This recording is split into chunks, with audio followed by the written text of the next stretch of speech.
ગરમી આવતા જ એ પ્રશ્ન થાય કે દરરોજ શાક કયા બનાવવા. ચલો આજે બનાવી લઈએ કાચી કેરીની એવી ચટપટી ચટણી કે જે નાના મોટા બધાને ભાવશે.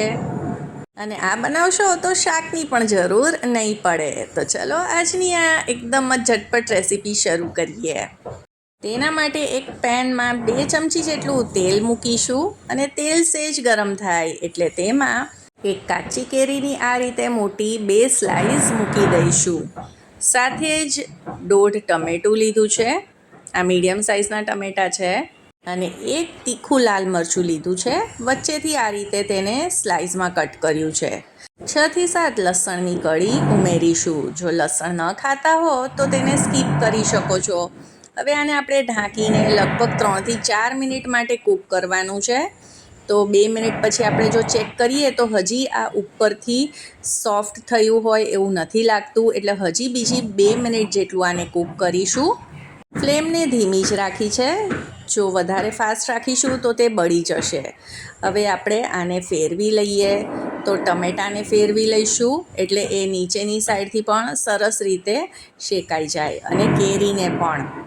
અને હવે આ બાજુથી આપણે આ બધી વસ્તુને શેકાવા દઈશું લગભગ 2 થી 3 મિનિટ માટે.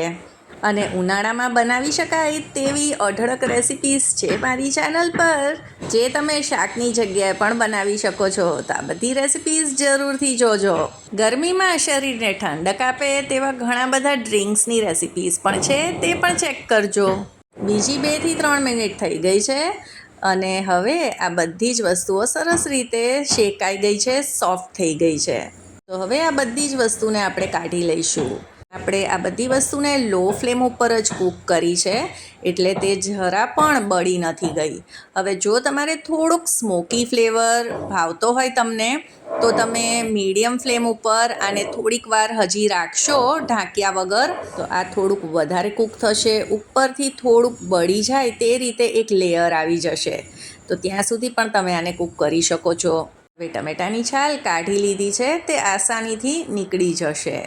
હવે કેરીનો આપણે ખાલી વચ્ચેનો પલ્પનો ભાગ જ લેવાનો છે, તેની છાલનો ભાગ નથી વાપરવાનો. એટલે ચમચીની મદદથી આ રીતે સ્કૂપ આઉટ કરીશું, આસાનીથી તે નીકળી જશે. હવે આ ચટણીને તમે મિક્સર જારમાં પણ તૈયાર કરી શકો છો, પણ તેમાં તે એકદમ જ વધારે પડતી પીસાઈ જશે. એટલે અત્યારે હું આને વેજીટેબલ ચોપરમાં જ બનાવી રહી છું.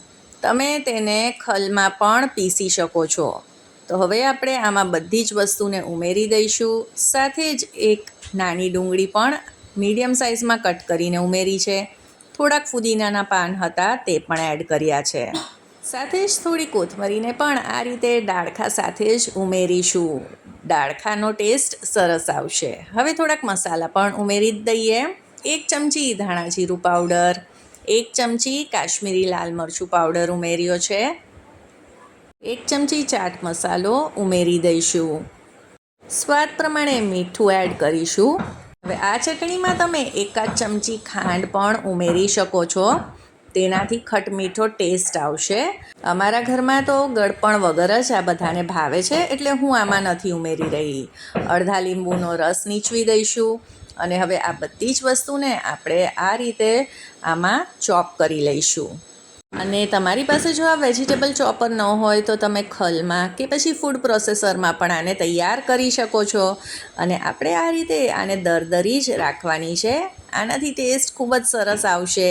આને તમે પરોઠા, રોટલી, પૂરી, થેપલા ગમે તેની સાથે ખાશો તો ખૂબ જ મજા આવશે. અને આને તમે બનાવીને 2 થી 3 દિવસ માટે ફ્રીઝમાં પણ રાખી શકો છો. અને આજની આ રેસિપી જો તમને થોડીક પણ પસંદ આવી હોય તો તેને લાઈક કરજો, ફ્રેન્ડ્સ અને ફેમિલીમાં શેર કરજો.